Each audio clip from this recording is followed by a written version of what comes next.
కులమతాలు ప్రాంతాలకు అతీతంగా పనిచేయాలని రాష్ట్ర డీజీపీ ద్వారకా తిరుమలరావు పోలీసులకు సూచించారు. పనితీరులో అవరోధాలు, ఆరోపణలు రానప్పుడే అత్యున్నత స్థాయికి ఎదుగుతారని ఆయన తెలిపారు. బాపట్ల జిల్లా కారంచేడుకు వచ్చిన ఆయనకు పోలీసు సిబ్బంది పోలీస్ పరేడ్తో ఘన స్వాగతం పలికారు. పోలీస్ స్టేషన్లో నూతనంగా నిర్మించిన సిబ్బంది వెయిటింగ్ హాల్ని ఆయన పర్చూరు ఎమ్మెల్యే సాంబశివరావు, చీరాల ఎమ్మెల్యే కొండయ్యలతో కలిసి ప్రారంభించారు. కారంచేడు గ్రామంలో గల సంబంధాన్ని ఆయన అందరితో పంచుకున్నారు. పోలీసులు యూనిఫామ్లో కనబడకపోయినా తమ విధులకు సక్రమంగా నిర్వర్తించాలని ఆదేశించారు. సీసీ కెమెరాలు, టెక్నాలజీని ఉపయోగించి రాష్ట్రంలో అనేక నేరాలను ఛేదించినట్టు తెలిపారు. అనంతరం స్థానిక వైష్ణవి దుర్గమ్మ ఆలయాన్ని సందర్శించి ప్రత్యేక పూజలు నిర్వహించారు.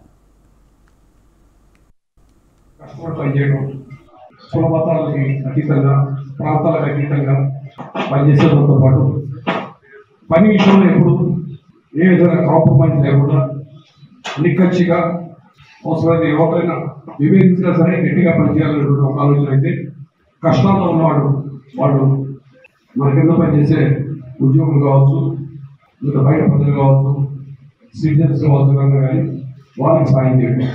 మానవతా దృక్పథాన్ని కలిపి నిక్కచ్చిగా పనిచేసేటప్పుడు ఎంత గట్టిగా విధి నిర్వహణ చేస్తాము, పనిచేసేటప్పుడు స్పందించేటప్పుడు చూసినప్పుడు మానవ